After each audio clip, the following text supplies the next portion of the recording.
Thank you very much. We had a busy day. We're dealing with lots of different people on lots of different things.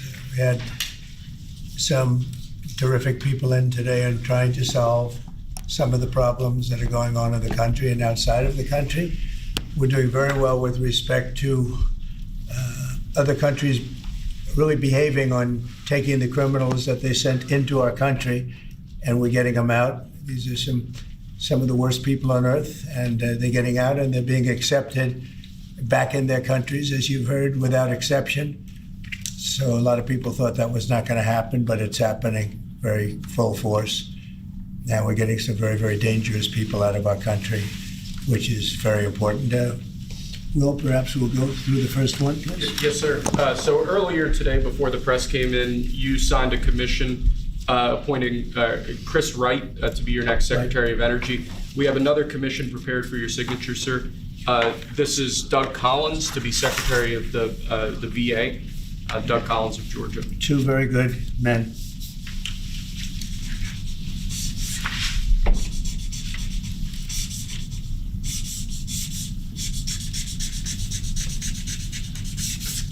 Okay. Thank you, sir. Next up, in light of numerous actions taken by a number of bodies of the United Nations, which exhibit a deep anti-American bias, we have an executive order prepared for your attention that would withdraw the United States from the UN Human Rights Council, would withdraw the United States from the UNRWA, which is a refugee organization, and would also review American involvement in UNESCO, which has also exhibited anti-American bias. More generally, the executive order calls for a review of American involvement and funding in the UN in light of the wild disparities in levels of funding among different countries that, as you've expressed previously, is deeply unfair to the United States. So I've always felt that the UN has tremendous potential. It's not living up to that potential right now. It really isn't, hasn't for a long time. It has, there are great hopes for it, but it's not being well run, to be honest, and they're not doing the job. A lot of these conflicts that we're working on should be settled, or at least we should have some help in settling them. We never seem to get help. That should be the primary purpose of the UN, the United Nations. And again, it's got great potential, and based on the potential, we'll continue to go along with it, but they got to get their act together.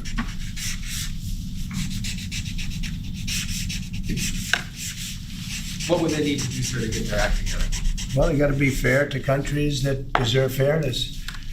They have some countries, as you know, that are outliers, that are very bad, and they're being almost preferred as countries to those that do their job and are doing a good job, and they have to really, they're going to end up losing, a lot of countries are going to end up losing their credibility like other organizations, and then they're going to be nothing. The potential of the United Nations, and not everybody agrees with me on this, the potential of the United Nations is fantastic if properly run. So we'll see what happens. How much money are you willing to take away from them? Well, we're taking away a little bit, but we're not looking to take away money. This is so important that we're really, as you know, the United Nations is largely funded by us. But, and it shouldn't be, it should be funded by everybody, but we're disproportionate, as we always seem to be. But it's something that if it ever lived up to the potential, in 10 minutes it would make up the difference. That's the kind of power it could have. Right now it doesn't have that power. Next, sir, this is a national security presidential memorandum that seeks to impose maximum pressure on the government of the Islamic Republic of Iran. Many of these provisions are similar to actions that your administration took during your first administration. The basic idea here is to have every department and agency, or many departments and agencies in your government attempt to sanction and control Iranian activities, particularly relating to the Iranian nuclear program and the Iranian export of terrorism through support of various proxy groups abroad. And the intent here is to give you all of the possible tools I'd say, engage with the Iranian government to ensure that going forward they're less of a malign actor on the world stage. So this is one that I'm torn about. Everybody wants me to sign it. I'll do that. It's very tough on Iran. It's what we had before. We would have never had the problem. You would have never had October 7th. We would have never had the problem had the election gone a different way, which it should have. But this one, I think, more than made up for it. I think we're doing things that it shows that more than made up for it, much more historic. The Iran situation, hopefully, I'm going to sign it, but hopefully we're not going to have to use it very much. We will see whether or not we can arrange or work out a deal with Iran and everybody can live together, and maybe that's possible and maybe it's not possible. So I'm signing this and I'm unhappy to do it, but I really have not so much choice because we have to be strong and firm, and I hope that it's not going to have to be used in any great measure at all.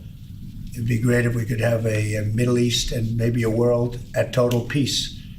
Right now you don't have that. When I left, you had peace all over the world, and now you have the world is blowing up. As you know, Bibi is coming in to see me later. Others are coming in to see me. We'll see what we can do. But I'm signing this, and hopefully it will be a document which won't be very important, will hardly have to be used. So what kind of deal would you be prepared to Well, make we're going to with Iran? see. I mean, we're going to see. They cannot have a nuclear weapon. With me, it's very simple. Iran cannot have a nuclear weapon. Do you support We don't want to be tough on Iran. We don't want to be tough on anybody, but they just can't have a nuclear weapon. Mr. President, are you going to engage in conversations with your counterpart in Iran? I would. Do you want to block the sale of Iranian oil to other nations? Well, we have the right to do that, and that's what I did before, and they had no money. They wouldn't have had the money for Hamas or Hezbollah or anybody else. It could have been solved. This thing, if things went the way they should have, this would have been over long ago, but it's not over. How close do you think Iran is to developing a nuclear weapon? I think they're close. They're too close. But again, you could go back 4 years. I would have said they would have had it during this intervening period. But they're pretty close, Peter. And why say that you're unhappy to sign it if it's Iran and their proxies who have threatened to retaliate against you and your team by killing you guys for taking out Soleimani? Well, they haven't done that, and that would be a terrible thing for them to do, not because of me. If they did that, they would be obliterated. That'd be the end. I've left instructions. If they do it, they get obliterated. There won't be anything left. And they shouldn't be able to do it. And Biden should have said that, but he never did. I don't know why, lack of intelligence, perhaps. But he never said it. If that happens to a leader, or close to a leader, frankly, if you had other people involved also, you would call for total obliteration of a state that did it. That would include Iran. So I'm signing this, and it's a very powerful document, but hopefully we're not going to have to use it. Mr. President, if the Prime Minister today were to ask your help in striking at Iran's nuclear facilities to prevent the kind of progress towards a nuclear weapon, would you give him the green light? Would it, either to do it himself or for the U.S. to participate with him? I don't know that that's what he's going to be asking for. I have no idea that it is. You're telling me. We're going to have a pretty long meeting. We're going to be discussing a lot of things, not only that, but a lot of things. And I'll let you know if the time comes to let you know. But right now, that's not something that I can discuss. Mr. President, when you said if they do it, they get obliterated. Just to be clear, you're talking about if Iran made an attempt on your life. Yeah, that would be called total obliteration. And I can't imagine they do that. It should have been stated by Biden, but he didn't state it because he had no clue, as you know, as everybody knows. What is your vision actually for relationship Do you have with anything Iran? No, else? that's all we got. My vision for For a what? relationship with Iran, and what do you? I'd love to have a Israel- good relationship with everybody. They can't have a nuclear weapon. That was the only thing that was very important. They can't have a nuclear weapon. Beyond that, it would be very tough if they insist on doing that. They have some of their leadership, I can tell you right now, and maybe you know it, maybe you don't. But there are many people at the top ranks of Iran that do not want to have a nuclear weapon just for that very reason. Mr. President, what's your reaction to China's retaliatory tariffs? That's fine. It's fine. We're going to do very well against China and against everybody else. Right now, they've taken advantage of the Biden administration like I've never seen. I've never seen. The deficit with China is about $1 trillion. Think of it, $1 trillion. They're using our money to build their military. And Biden let that happen. You know, we're taking a lot of fires here. We came back. This is like a different place. The good news is we're doing very well. We're doing well with countries that nobody expected would do well with. We are respected again as a nation, maybe at a level that people haven't seen for many, many decades. But when I left, we didn't have any wars. I defeated ISIS, 100% of the ISIS caliphate, and now the world seems to be ready to blow up, but we'll see if we can stop it. Mr. Have you President, reached out to when the was Mr. Iranians President about Xi- any kind of deal? Say it. Have you reached out to the Iranians about any kind of deal to start those I would discussions? reach out. I mean, I have nothing. I say I'm one that doesn't care whether I reach out or they reach out. A lot of people say, let them reach out, sir. And that, to me, it doesn't matter. It's But just, that hasn't it's started just yet? talk. But I want to see everybody do well. I want to see great countries, and I want to see peace in the Middle East and elsewhere. We're also working very hard with respect to Russia, Ukraine. That's a bloodbath. It's a total bloodbath. What's going on there is incredible. What's going on with the soldiers, young soldiers being killed by the thousands. I mean, literally by the thousands. And we want to see if we can get that stopped. And I think we've had some very good talks. Any update on when you would speak Meeting to with- President Xi, sir? Any update on when you would speak to President Xi? No, we'll speak to him at the appropriate time. I'm in no rush. Do you, At the do appropriate. you think that conversation can lend itself to the type of freeze that it meant for the tariffs for Canada and Well, we'll Mexico? see what happens. I mean, well, there's a short-term freeze with Mexico, as you know, and with Canada. But they've agreed to be very, very strong on the border, stronger than they ever were by far, by a factor of about 30. And in addition to that, as you can see, we've been strong because we've had numbers like you've never seen before. I mean, the border is now closed, really closed. And with that being said, we're letting good people come through, and we want good people to come into our country. But the border is closed. In your President Trump, talks, in your so- talks with Prime Minister Netanyahu today, do you intend to press him about how many deaths have been amongst Palestinians? Are you concerned about that death? I talk about that too. You know, both sides mean a lot. I talk about that. I talk about the other side. I talk about everything. What's your main message to him today during your meeting? Well, I'm here to listen. He's here to see me, and I'm here to listen. So Will you President, continue how to much of a press? message? Will At you the right continue- time, I'll give him my Mr. message. President, will you continue to press for this idea that Jordan and Egypt take Palestinians from Gaza? yeah, I would like to see Jordan. I'd like to see Egypt take some look. The Gaza thing has not worked. It's never worked, and I feel very differently about Gaza than a lot of people. I think they should get a good, fresh, beautiful piece of land, and we get some people to put up the money to build it and make it nice and make it habitable and enjoyable and Somewhere else. make They it a say they home. don't want to leave, though. Palestinians say they don't want to leave. I don't know how they could want to stay. It's a demolition site. It's a pure demolition site. If we could find the right piece of land or numerous pieces of land and build them some really nice places with plenty of money in the area, that's for sure. I think that would be a lot better than going back to Gaza, which has had just decades and decades of death.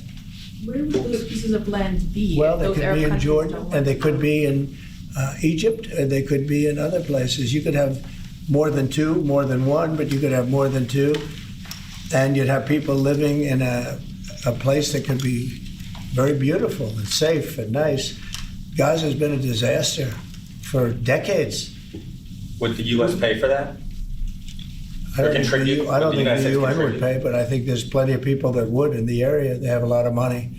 They certainly have a lot of money. Some of the countries over there, they'd like to see it. I know that Saudi Arabia wants to see peace. I can see that. And many of the countries there, as far as I'm concerned, they all want peace. I think, maybe I'm wrong on this, but I think Iran would like to see peace too. They've had enough. Don't you think they've had enough? But the leaders of Egypt and Jordan have said bluntly, they have no interest in doing this. Well, they may have said that, but a lot of people said things to me.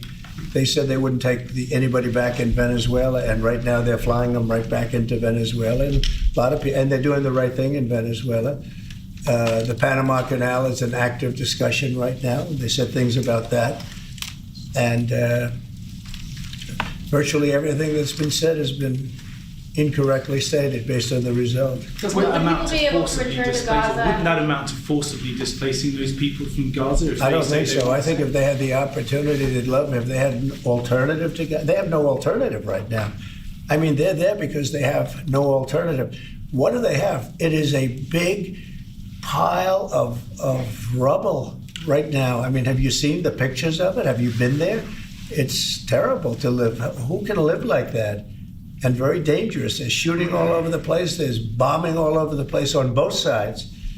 No, I would think if they had an option of moving to an area, either in a large group or various smaller groups, and take care of the close to 2 million people, I would think that they would be thrilled to do it. They have no, when you say about the Gaza Strip, they don't have an option. To be clear, you're saying they'd be thrilled. very dangerous. They'd be thrilled to leave Gaza. Oh, I think they'd love to leave Gaza if they had an option. Right now, they don't have an option. What are they going to do? They have to go back to Gaza. But what is Gaza? There's practically not a building standing. And they're very dangerous. Those buildings are shifting and they're falling down all over the place. And there's gunfire all over. It's going to be that way for a while. Mr. President, wouldn't it have made more sense to evacuate people while the war was ongoing rather than now when there's a ceasefire? Which is what you're talking about. When it was more dangerous when there were strikes overhead than now. Well, the strikes could start tomorrow. There's not a lot left to strike. Exactly. It's a demolition site. The whole place is demolished. It's unsafe. It's unsanitary. It's not a place where people want to live. Would people be able to return? Nobody's got. They have no alternative but to go back. If we gave them an alternative of living in a beautiful open place with some, nice quarters there, nice housing of sorts, and we have the money in the Middle East to build that. Do you support Israelis actually moving back and creating setup buildings? Not necessarily, no. I just support cleaning it up and doing something with it, but it's failed for many decades. And somebody will be sitting here in 10 years or 20 years from now, and they'll be going through the same stuff, the wars. And they've had civilizations on Gaza, many civilizations on Gaza, and they're buried in the sand. Secretary It Rubio. doesn't seem to work. Secretary- Thank you, Star. On Elon Musk, how often are you talking to him? And have there been ideas that he's brought to you that you've said, oh no, wait a minute, this is going a little too far? Well, many ideas, but look, he's done a great job. Look at all the fraud that he's found in this U.S. AID. It's a disaster what the people, radical left lunatics, they have things that nobody would have even believed. The whole thing with $100 million spent on you-know-what, with money going to all sorts of groups that shouldn't deserve to get any money, with the money. I'd like to see what the kickbacks are. How much money has been kicked back? Who would spend that kind of money to some of the things that you read about and I read about and I see every night on the news and every morning when I read the papers? Who would spend money for that? I would say this, the people that got all that money, are they kicking it back to the people that gave it from government? No, that's, to me, very, very corrupt. The real question is, how much of a kickback has there been? And one of the things I want to investigate rapidly, because I've never seen anything to this extent, the train that's being built between Los Angeles and San Francisco is the worst managed project I think I've ever seen, and I've seen some of the worst. Billions and billions, hundreds of billions of dollars over budget. In fact, I read where you could take every single person that was going to go on the train and get the finest limousine service in the world and take them back and forth with limousines, and you'd have hundreds of billions of dollars left over. It is the worst thing, and we're going to start an investigation of that because it's not possible. I built for a living, and I built on time, on budget. It's impossible that something could cost that much. And now it's not even going to San Francisco, and it's not going to Los Angeles. They made it much shorter. So now it's at little places way away from San Francisco and way away from Los Angeles. No, we're going to start a big investigation on that because I've never seen anything like it. Nobody has ever seen anything like it. The worst overruns that there have ever been in the history of our country. And it wasn't even necessary. I would have said, you don't buy it. You take an airplane. It costs you $2. It costs you nothing. You take an airplane. But this got started. And if you have to, you drive. You can drive. Are there other agencies? They have hundreds of billions of dollars of cost overruns. And it's not even the same project. It's much shorter. It's way outside of San Francisco and way outside of Los Angeles. So we're going to be looking into Who's this. going to investigate that? Is that Doge who's going to investigate the train? No, I'm doing that myself. Some of these Doge engineers that Elon Musk has helping him are as young as 19 years old. That's good. They're very smart, though, Peter. They're like you. They're very smart people. Thank you. Have you met any of these guys? No, I haven't seen them. They work actually out of the White House. They're smart people. Unlike what they do in the control towers, where we need smart people, we should use some of them in the control towers where we were putting people that were actually intellectually deficient. That was one of the qualifications, is you could be intellectually deficient. No, we need smart people. Some are young and some are not young. Some are not young at all. But they found great things. Look at the list of things. Maybe I'll do it tomorrow. I'll read off a list of 15 or 20 things that they found inside of the USAID. It has to be corrupt. Nobody could approve that. They could only approve that if they were getting kickbacks. You're talking about hundreds of millions of dollars. And it sounds like you're going to wind down USAID. Yeah, sounds like it. I mean, I think so. Yeah. So when that happens, which part of the government? Well, will I be could see responsible Marco for paying? Rubio being in charge, State Department, because they're giving money to. I mean, some of the money is well spent, I guess, but much of it is really fraudulent. And on the education department, why nominate Linda McMahon to be the education department secretary if you're going to get rid of the education department? Because I told Linda, I hope you do a great job and put yourself out of a job. I want her to put herself out of a job, education department. So we're ranked number 40 out of 40 schools, right? We're ranked number 1 in cost per pupil. So we spend more per pupil than any other country in the world. And we're ranked at the bottom of the list. We're ranked very badly. And what I want to do is let the states run schools. I believe strongly in school choice. But in addition to that, I want the states to run schools. And I want Linda to put herself out of a job. Do you think that's something you can do with an executive order, or are you going to ask Congress to do it? I'd like to be able to. Look, if I could give the schools back to Iowa and Idaho and Indiana and all these places that run properly, there's many of them. I think. So if you look at the list, Denmark, Sweden, Norway, believe it or not, China's doing very well on that list, a list of well-educated, where they run their school system well. You have a lot of countries, not surprising names. I think that if you moved our schools into some of these states that are really well-run states, they would be as good as Denmark and Norway and Sweden and some of the other states. And then you'd have the laggards, and you know who they are. I don't have to go to it, but you'd have the laggards, the same laggards that are laggards with everything else, including crime.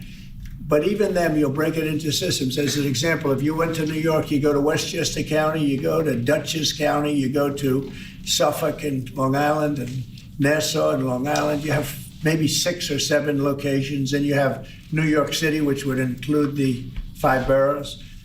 And I think even that would run much better than it does right now.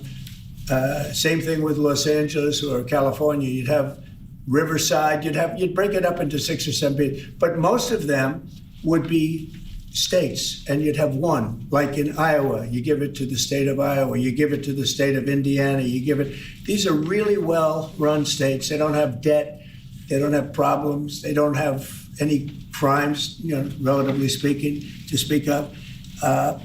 And you would have education that would be the equivalent of Norway and Denmark and various other places that are at the top of the list. So we're at the bottom of the list, and we're the most expensive. We're at the top of the list when it comes to cost per pupil. We spend more money per pupil than any other nation in the world, and yet we're rated number 40 The last ratings came out, you saw them. So they talk about 40 countries. We're rated number 40.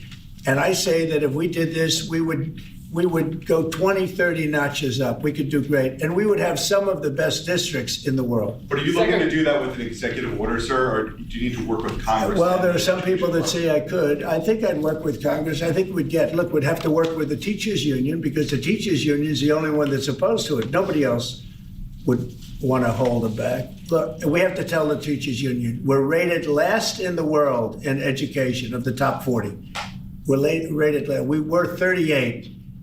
Now we're 40. We went to 39. We went to 40. We're 37. But we're at 40 now. The thing just came out. That's under Biden. Remember that. Secretary Rubio announced a deal this week that would allow potentially American citizens who are criminals to be put in a different country. Is that something you're looking to do? No, I didn't know that he announced that yet, but if he did, it's fine, yeah. We have hardened criminals, horrible people. You see them pushing people into subways. The train is coming last week. Guy walking around, just sees somebody waiting for the train. Train's coming 40 miles an hour, and he gets pushed into the subway. And that happens all the time. These are sick people. If we could get them out of our country, we have other countries that would take them. It's no different than a prison system, except it would be a lot less expensive, and it would be a great deterrent. Send them to other countries. If we could go a step further, in other words, we're talking about getting the criminals out of our country that come in through other countries illegally, right? The illegal migrants, as I call them.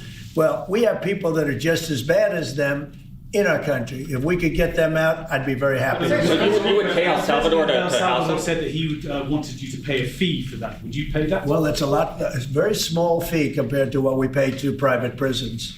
But under what And a authority? very, very small fee. I don't know, we'll have to find that out legally. I'm just saying, if we had the legal right to do it, I would do it in a heartbeat. I don't know if we do or not, we're looking at that right now. But we could make deals where we'd get these animals out of our country.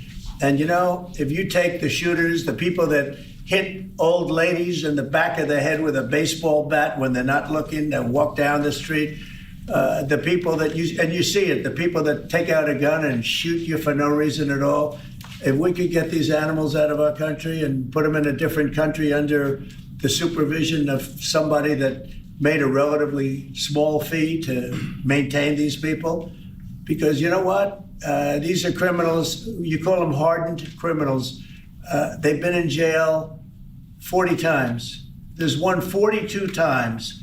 And every time the person gets out, it's a he. Every time he gets out, he commits another crime within 24 hours. And it's a heinous crime. It's a rough crime. We don't want these people in our country either. We don't want them in our country. Do you have an update on If we had the option to get them out and let them be based in some other country at a fraction of the cost, and frankly, they could keep them, because these people are never going to be any good. That person that has been arrested 42 times or 22 times or 17 times and is all in for manslaughter and everything else, and only gets out because of a very weak judicial system that only goes after people like Trump. They don't go after the criminals. They don't go after people like this. And they laugh at our law. If that took place, you would have a lot less crime automatically. So, sir, you're exploring whether to allow this? On Guantanamo Bay, is there Yeah. enough space there to accommodate? There's a lot of people? space to accommodate a lot of people, yeah, so we're going to use it. Can you talk a little bit We more have about it, it's why? already up. We have it for nothing. But we can do less expensive and even more secure.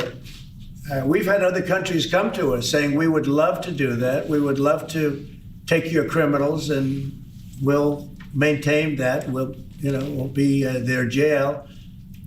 And I'm only talking for the most severe cases. Like, I watched that guy on tape pushing the man into the subway last week. That man that did that is a real bad guy. Many, many arrests. And do you think you're going to convince him someday to be good and a wonderful, wonderful citizen for our country? It's never going to happen. I want to get those people out. I'd love to get them out along with the illegal migrants. The migrants are rough, but we have some bad ones too. I'd like to get them out. It would be all subject to the laws of our land, and we're looking at that to see if we can do it. What Mr. other President? countries have offered to take American citizens? Say to it. deport? What other countries have offered to take these American citizens? Numerous, to deport? many. Could And Marco brought it up today. I'm glad he did, because a lot of people are thinking it. When I watch some of the crimes being committed in New York City and Chicago, look at Chicago, the volume of crime that they have and the viciousness of the crime. These people are horrible people. And if somebody thinks they're going to be wonderful citizens someday, they're wrong. It's not going to happen. It's not going to happen. They're bad. These are hard, tough criminals. In many cases, they're crazy. They're absolutely crazy. But they're very dangerous. If I could get them out of the country and be in some other country where they're glad to have them because they make a small fee compared to what we'd pay to a private prison or to, put them in one of our prisons that cost even more money, I think it would be great. I'd love to get them the hell out of our country. Thank you very much, everybody. All right, guys. Thank you, guys. Let's go. Guys, let's go. Who's going to win the Super Bowl? Thank you. I don't want to say, but there's a certain quarterback that seems to be a pretty good winner. And just last one, because you mentioned it many times. What do you think about Joe Biden signing on with a talent agency? You got to be kidding. He signed on with the talent agency? He does. He's got some entertainment agents now. I think he's got bigger problems than that. I really do. I think he's got much bigger problems than that, but I wish him well. We inherited a mess. This place is a mess, but it's quickly being solved, the problem. We're going to make America great again. Thank you very much. All right, guys. Let's go. Thanks, guys. Thank you.